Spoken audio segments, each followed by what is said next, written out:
Il y a un lien étroit entre exposé oral et explication. Si certains exposés ont pour but de convaincre un public du bien fondé d'un point de vue, il y en a d'autres qui expliquent un phénomène, une théorie, une notion, un événement, un fait historique ou non. Ce genre d'exposé oral a alors pour but, dans ce cas, d'informer le public et de rendre pour lui le sujet traité plus clair. Par exemple, si votre sujet est le château fort, vous allez parler de ce qu'est un château fort. Vous allez parler de ses différentes parties, de leurs fonctions. Puis, vous pouvez expliquer pourquoi et comment on construisait des châteaux forts au Moyen Âge. Mais votre explication ne devra en aucun cas être désordonnée. Voilà donc les étapes que vous devrez respecter lors de votre présentation orale. Tout d'abord, l'introduction. Premièrement, vous présentez le sujet. Après avoir précisé l'intérêt pour votre public de ce dont vous allez parler, vous pouvez définir le sujet et enfin annoncer votre plan. Par exemple, pour attirer l'attention de votre public, vous pouvez utiliser une image, un objet ou une anecdote.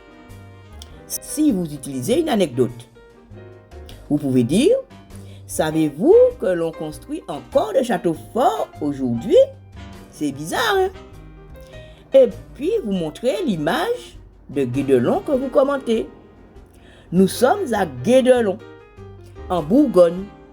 Une équipe de bâtisseurs modernes a pour objectif de construire un château fort en respectant les techniques utilisées au Moyen Âge.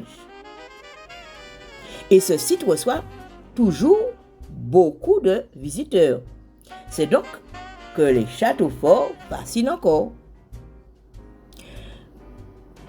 Vous pouvez dire quelques généralités, je n'ai pas dit des banalités sur le sujet. Par exemple, le Moyen Âge et plus particulièrement le XIIe siècle est une époque où on a construit beaucoup de châteaux forts et en particulier des châteaux forts de type philippien, c'est-à-dire avec des tours circulaires. Des châteaux forts philippiens, c'est-à-dire commandités par Philippe Auguste. Mais qu'est-ce que château fort? Pourquoi a-t-on construit les châteaux forts? Comment construisait-on les châteaux forts? Voilà les questions auxquelles je vais tenter de répondre tout au long de mon exposé.